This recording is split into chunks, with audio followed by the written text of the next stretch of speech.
2022년 9월 11일 후아유 요한복음 12장 6월절 엿새 전에 예수님은 전에 죽은 나사로를 살리신 베다니로 가셨다. 그곳 사람들은 예수님을 위해 잔치를 베풀었는데 마르다는 시중을 들고 나사로는 예수님과 함께 식탁에 앉은 손님들과 자리를 같이 하였다. 그때 마리아가 아주 값진 나아드 향유 약 300g을 가지고 와서 예수님의 발에 붓고 자기 머리카락으로 닦아드리자 온 집안이 향유 냄새로 가득 찼다. 그러나 제자 중 하나이며 예수님을 팔아넘길 가룟 유다가 이것을 보고 왜 이 향유를 300데나리온에 팔아 가난한 사람에게 주지 않았소 하였다.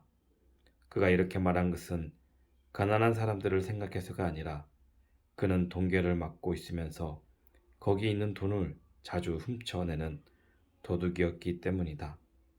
그때 예수님이 말씀하셨다. 내버려 두어라. 그녀가 이 향유를 간직해 둔 것은 내 장례를 위한 것이었다. 가난한 사람은 항상 너희와 함께 있으나 나는 너희와 항상 함께 있는 것이 아니다. 수많은 유대인들이 예수님께서 거기에 계신다는 말을 듣고 몰려들었다. 그들은 예수님뿐만 아니라 죽었다가 다시 살아난 나사로도 보려고 온 것이다. 그러나 대제사장들은 나사로까지 죽일 계획을 세웠다. 이것은 나사로 때문에 많은 유대인들이 그들을 떠나 예수님을 믿기 때문이었다. 이튿날에는 명절을 지키러 온 많은 군중들이 예수님께서 예루살렘으로 오신다는 말을 듣고 종려나무 가지를 꺾어가지고 예수님을 맞으러 나가서 호산나 주의 이름으로 오시는 분 이스라엘의 왕에게 찬양을 하고 외쳤다. 예수님은 어린 나귀를 타셨는데 이것은 성경에 시온 사람들아 두려워하지 말아라 너희 왕이 나귀 새끼를 타고 오신다 라고 기록되어 있기 때문이다. 제자들은 처음에는 이 일을 이해하지 못했다. 그러나 그들은 예수님이 영광을 받으신 후에야 이 말씀이 예수님에 대한 것이며 또 사람들이 예수님께 그 말씀대로 했다는 것을 깨닫게 되었다. 예수님이 죽은 나사로를 무덤에서 불러내어 다시 살리시는 것을 본 사람들이 계속 그 일을 증거하였다. 그래서 많은 사람들이 예수님께서 기적을 행하셨다는 말을 듣고 나와서 예수님을 맞아들였다. 그러자 바리새파 사람들이 저것 보시오. 세상이 모두 저 사람을 따르고 있으니 이제는 다 틀렸소 하고 서로 말하였다. 명절에 예배드리러 올라왔던 사람들 중에 그리스 사람들도 몇 명 있었다. 그들은 갈릴리 벳세다 사람 빌립에게 가서 예수님을 뵙게 해달라고 간청하였다. 그래서 빌립이 안드레에게 가서 말하여 안드레와 빌립이 예수님께 그 말을 전하였다. 그러자 예수님이 이렇게 말씀하셨다. 내가 영광을 받을 때가 왔다. 내가 분명히 너희에게 말한다. 한 알의 밀이 땅에 떨어져 죽지 않으면 한 알 그대로 있지만 그것이 죽으면 많은 열매를 맺는다. 자기 생명을 사랑하는 사람은 그 생명을 잃을 것이며 이 세상에서 자기 생명을 미워하는 사람은 그 생명을 영원히 보존할 것이다. 누구든지 나를 섬기고자 하면 나를 따라야 한다. 내가 있는 곳에 내 종도 있을 것이다. 누구든지 나를 섬기면 내 아버지께서 그를 귀하게 여기실 것이다. 지금 내 마음이 몹시 괴로우니 무슨 말을 해야 할까? 아버지, 나를 구원하여 이 때를 피하게 해주소서. 그러나 나는 이 일 때문에 이때에 왔습니다. 아버지, 아버지의 이름을 영광스럽게 하소서. 바로 그때 하늘에서 이런 소리가 들려왔다. 내가 이미 영광스럽게 하였고 다시 영광스럽게 할 것이다.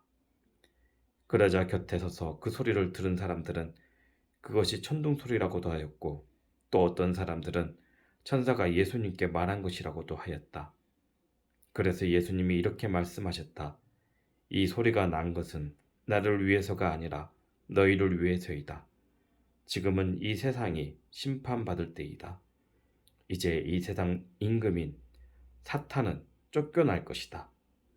내가 땅에서 들리며 모든 사람을 이끌어 나에게 오게 하겠다. 예수님은 자기가 어떤 죽음을 당할 것인가를 보여주시기 위해서 이 말씀을 하셨다. 그때 군중들이 예수님께 우리는 율법에서 그리스도가 영원히 계신다고 들었습니다. 그런데 어째서 선생님은 자신이 죽을 것이라고 하십니까? 그리스도란 도대체 누굽니까? 하고 묻자 예수님이 이렇게 대답하셨다. 아직 얼마 동안은 빛이 너희 가운데 있을 것이다. 어두움이 덮치기 전 아직 빛이 있을 동안에 빛 가운데 걸어라. 어둠 속을 걷는 사람은 자기가 어디로 가는지도 모른다. 너희에게 아직 빛이 있을 동안에 그 빛을 믿어라. 그러면 빛의 자녀가 될 것이다. 예수님은 이 말씀을 하시고 그들을 떠나 몸을 숨기셨다. 예수님이 그렇게 많은 기적을 사람들 앞에서 베푸셨으나 그들은 예수님을 믿으려 하지 않았다. 그래서 주여 우리가 전한 것을 누가 믿었으며 주의 능력이 누구에게 나타났습니까? 라고 한 예언자 이사야의 예언이 이루어졌다. 그들이 믿을 수 없었던 이유를 이사야는 또 이렇게 말하였다.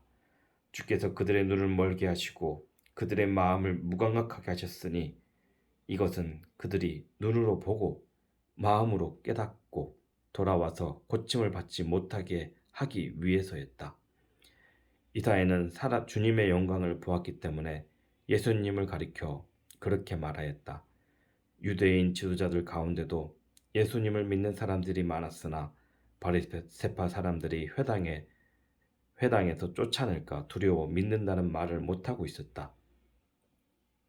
그들은 하나님이 주시는 영광보다 세상의 영광을 더 사랑했던 것이다. 예수님은 큰 소리로 이렇게 말씀하셨다.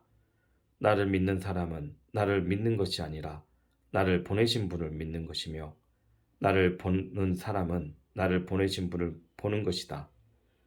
나는 빛으로 세상에 왔기 때문에 나를 믿는 사람은 어둠 속에서 살지 않을 것이다. 누가 내 말을 듣고 지키지 않아도 나는 그를 심판하지 않는다. 나는 세상을 심판하려고 온 것이 아니라 세상을 구원하려고 왔다. 나를 저버리고 내 말을 받아들이지 않는 사람은 내가 한 바로 그 말에 의해서 마지막 날에 심판을 받을 것이다. 나는 내 생각대로 말하지 않고 나를 보내신 아버지께서 나에게 직접 명령하신 대로 말하였다. 나는 아버지의 명령이 영원한 생명임을 안다. 내가 하는 말은 아버지께서 나에게 말하라고 일러주신 그대로이다. 아멘.